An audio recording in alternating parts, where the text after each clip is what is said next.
Assalamualaikum warahmatullahi wabarakatuh, sobat fotografi. Siang ini saya tuh lagi meluncur ke pantai Batu Karas, masih sekitaran Pangandaran. Kalau di Pangandaran kan banyak pantainya, ada pantai Karapiak, ada pantai Batu Karas, pantai Pangandaran, dan lain-lain lah. Pokoknya banyak banget pantai. Pokoknya kalau mau jalan-jalan wisata Pangandaran itu luar biasa, keren. Nanti kita di sana motret yang lagi main surfing, papan selancar. Udah gampang, papan selancar. Jadi kan kita nanti mau cari papan selancar, otomatis kan kalau main papan selancar itu kita bergerak-gerak itu. Jadi kita belajar gimana sih settingan kameranya, seperti apa kalau objek bergerak. Kita bedah aja nanti di sana. Oke, sob, ikuti aja. Oke, kita meluncur.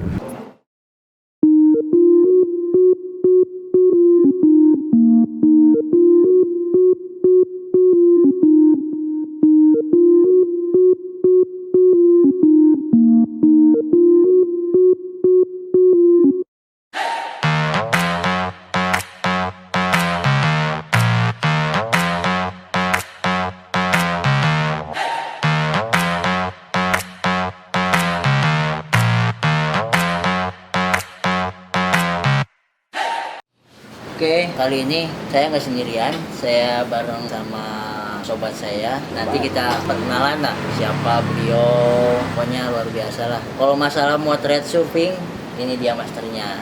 Oke, kita tanya-tanya dulu. Oke, silakan perkenalan ya, sob. Oke, ketemu lagi di channelnya Kapit Global.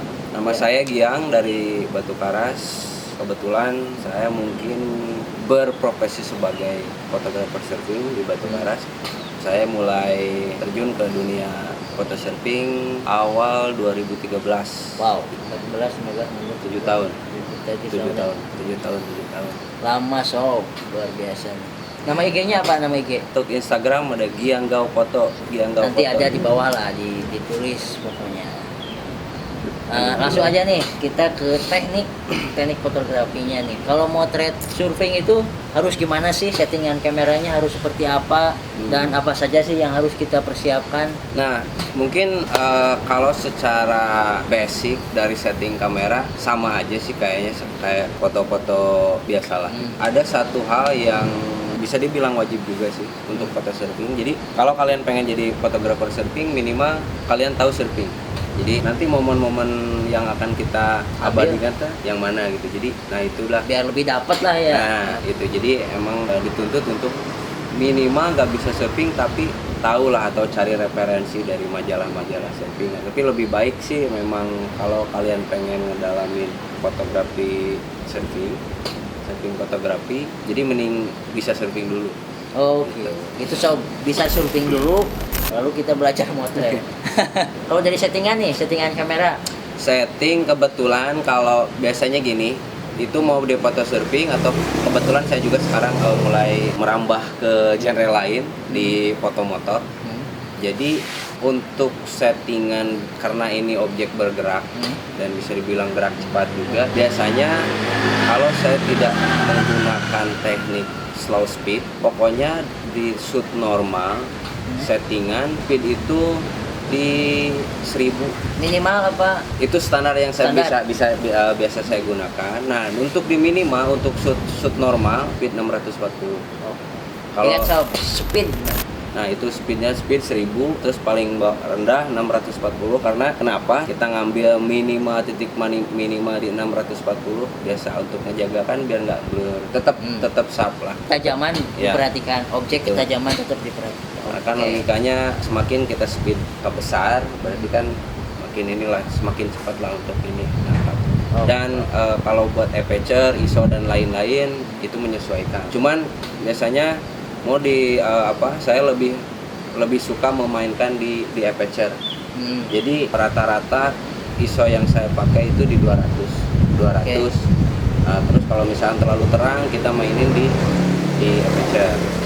Karena kan semakin aperture-nya kita pakai aperture tinggi, titik fokus juga apa ya, semakin luas Iya. lebar. Oke. Jadi tekniknya. Oke, itu Sob. Perhatikan, Sob. Yang pertama itu barusan itu speed, Speed. ketajaman juga, Iya. kamu perhatikan. Terus dari segi alat nih kan mungkin dari sobat alat saya hanya ini nih, tapi ingin bikin gambar yang bagus seperti apa sih gitu. Oke, ini emang pertanyaan yang cukup umum. Pertanyaan Oke. umum. Jadi karena orang pengen nih foto surfing, tapi wah gimana nih? Saya nggak punya lensa tele dan gimana. Nah, buat saya sih sebenarnya kalau kita jangan terlalu tergantung sama alat lah, sama alat. Kita maksimalin yang ada aja. Misalkan nggak ada tele, ya kita lensa seadanya lah. Meskipun itu cuma lensa kita. Jadi karena selama ini juga pembelajaran buat saya.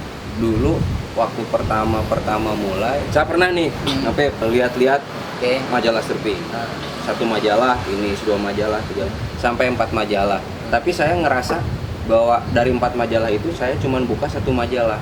Kenapa? Karena kebanyakan nih fotografer surfing di majalah itu dia mengambil shoot tide. Mereka tuh lebih fokus ke objek si surfer tersebut. ya. Lagi melakukan manuver apa gitu. Jadi semua tight shoot, tight, nggak ada wide shoot. Nah, Nah, di situ saya berpikir lebih ke wah, apalagi di Batu Karas gitu ya. Kalau saya terus tight shoot, fokus ke si surfer, wah sayang sekali nih kalau di sekitaran kita itu tidak diekspos, tidak dieksplor. Makanya saya lebih ke oke, mungkin saya rada mencoba dari kebiasaan orang lain. Saya coba menerapkan saya lebih ke wide shoot. Jadi selain menunjukkan ada orang surfing, juga bisa memperlihatkan ada apa di sekitar itu. Nah, jadi kalau menurut saya sih buat berkarya yang harus diutamakan kemauan dulu. Keinginan belajar lah ya. Nah, kemauan dulu. Kalau masalah alat memang nanti kalau misalkan ini kita mulai lebih ke komersil mungkin, nah itu nanti kita akan emang tuntutan kebutuhan sih di situ. Mau tidak mau, tapi kan kalau sudah menghasilkan ya bisa kredit lah, gitu kan. Siap. Bisa kredit atau kita bisa nabung gitu kan buat beli alat. Nah, cuman kalau misalkan sekarang masih buat hobi-hobi ya kita maksimalin yang ada. Pakai lensa kit juga bisa Sob. Itu nanaon. Tidak naon. Yang penting kita berkarya, motret aja. Ya. Yang penting kita dapat soalnya dulu lah. Nah. Soalnya dulu karena profesional buat saya itu orang yang melakukan ataupun istilahnya mencari kebutuhan dapurnya dari Itu, situ. iya. Gitu. Di pokok lah ya. Bagi pokok. Jadi bukan apa ya? Bagi saya itu profesional bukan karena wah dia bagus, punya alat mewah dan lain-lain. Enggak. Berarti profesional karena pokok gitu ya. Nah, itu pekerjaan pokok. Pekerjaan Gitu. pokok. Oke. Siap. Berarti tadi udah dibilangin ya.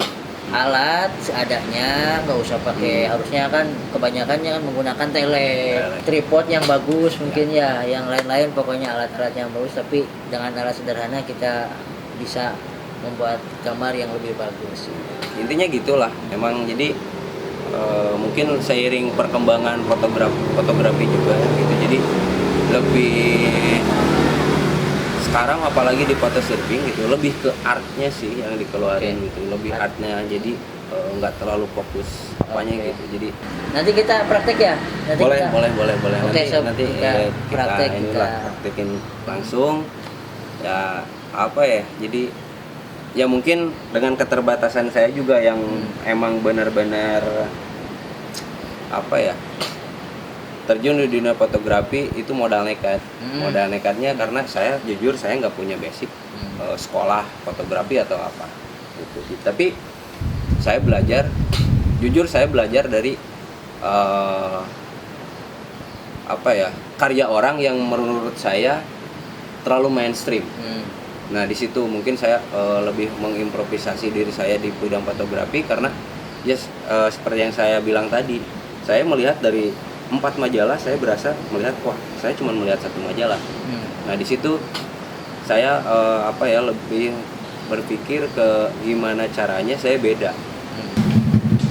Kebanyakan foto yang saya ambil itu saya menggunakan teknik slow speed panning gitu kan.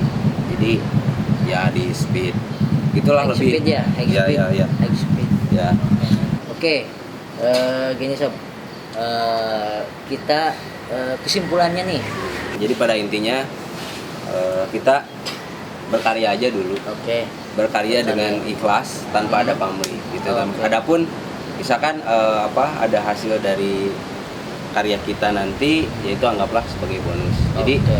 kalau saya sih lebih ke yaudahlah kita berkarya aja dulu gitu. Nanti pun ya kayak gitulah. Nah, dan itu banget sih yang dulu saya alamin kayak gitu.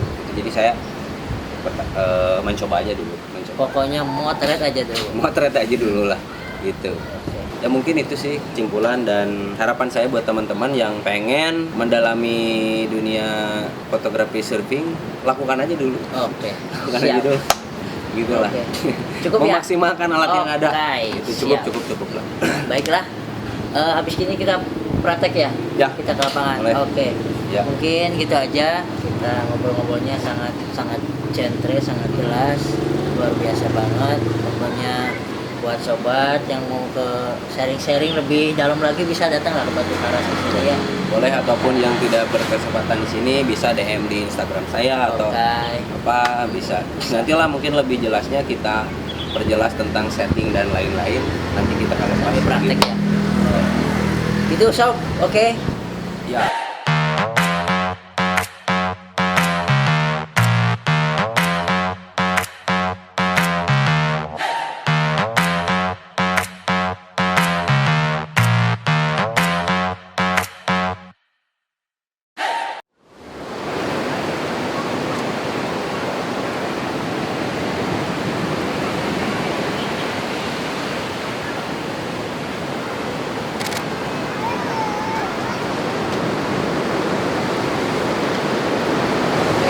Kita ada Langsung. tip lagi nggak buat pas lagi lapangan gini nih, lihat-lihat kondisi seperti ini gitu. Untuk ya ini ada tips lagi untuk, karena ini kondisi ombaknya sedang angin, jadi itu lebih baik kita tight suit. Oke. Jadi jangan wide shoot, karena kalau wide shoot itu biasanya agak kurang inilah. Kurang menarik. Nah ya, terus settingan kamera sendiri sekarang karena cahayanya juga lumayan, saya pakai di ISO 250 dan aperture 7,1, speed seperti saya bilang tadi ini di 1000. Nah untuk setting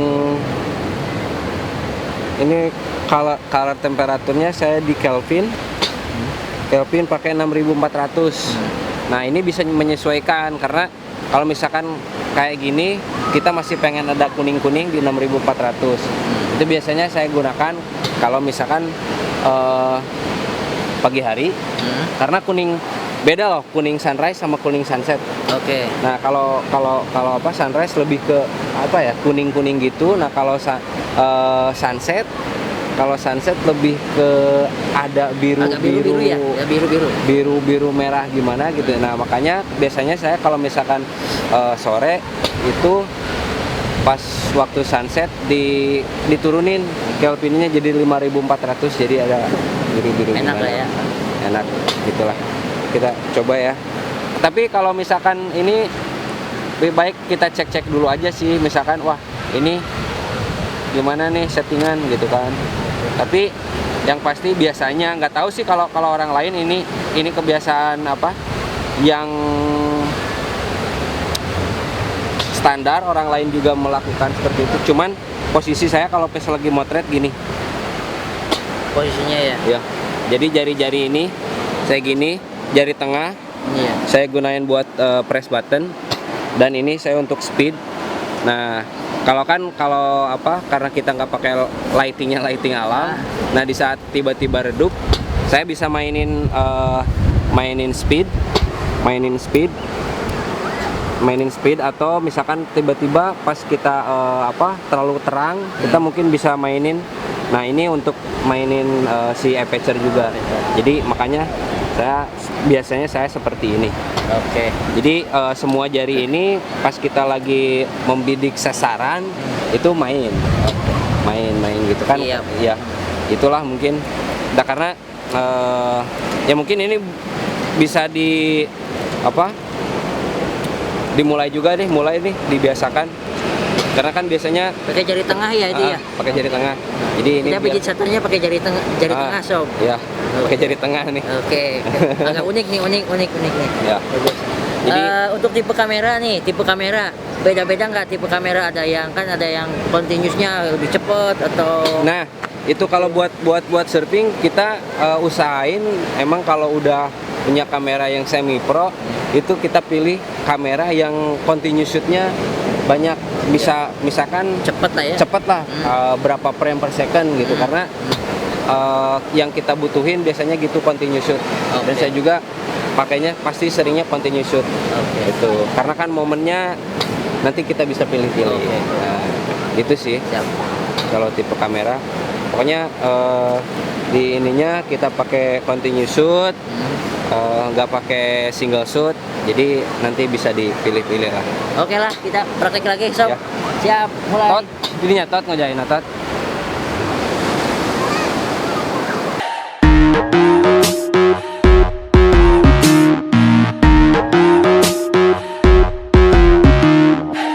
Nah, kita tunggu momen di mana nih? Panning. Panning ya? Jadi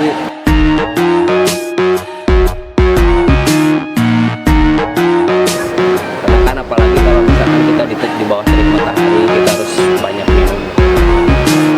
Itulah semuanya. Ya, segala sesuatu ada resikonya.